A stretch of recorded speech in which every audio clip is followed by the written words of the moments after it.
Kita sebagai makhluk berpribadi, kita butuh sumber yang berpribadi juga. Manusia adalah satu-satunya makhluk di dunia yang memiliki kesadaran penuh dan berkepribadian. Pola pikir, perasaan, dan perilaku. Untuk hidup dengan kesadaran yang penuh, tentu kita perlu menjaga kesehatan. Kita cari vitamin, olahraga yang cukup buat jaga badan.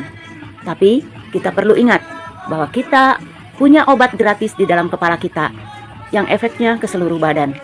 Obat itu namanya pikiran yang tenang. Bagaimana caranya mendapat pikiran yang tenang, sementara banyak hal di depan kita yang bisa menimbulkan kecemasan, seperti menghadapi hari ini, apalagi mikirin masa depan. Kayaknya alasan untuk cemas selalu ada. Berbagai metode untuk menenangkan pikiran sudah dicoba, tapi tidak begitu membantu. Ini bukan masalah overthinking, tapi pertanyaannya, apa dasar untuk pikiran bisa tenang dan hidup tidak perlu khawatir? Karena tidak cukup hanya berpikir positif, merasa diri oke, dan menyelaraskan pikiran dengan hukum alam. Itu belum memenuhi kebutuhan untuk pikiran jadi tenang. Kita sebagai makhluk berpribadi, kita butuh sumber yang juga berpribadi, yang bisa mendengar, mengasihi. Jadi relasinya dua arah, bukan monolog. Pribadi kita butuh disapa, didengar, dan dipahami. Mari kita berpikir lebih dalam. Kita perlu Tuhan yang berpribadi. Tuhan yang bisa mendengar, mengasihi, mengampuni sehingga kita berelasi dengannya. Tuhan yang berpribadi bisa diajak berdialog. Kita bisa curhat ketika mengalami penderitaan. Ketika dipenuhi rasa bersalah, kita mendapat pengampunan. Kebutuhan kita sebagai pribadi terpenuhi oleh sumber yang berpribadi pula.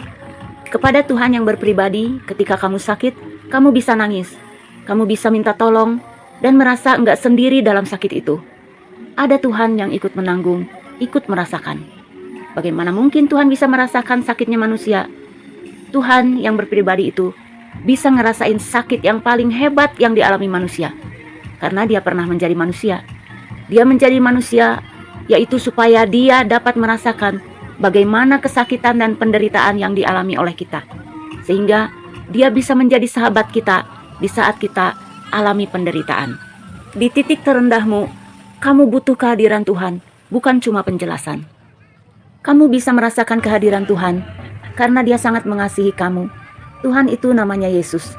Dia mau menjalani penderitaan sampai mati di atas kayu salib, supaya dia bisa turut merasakan penderitaan kita.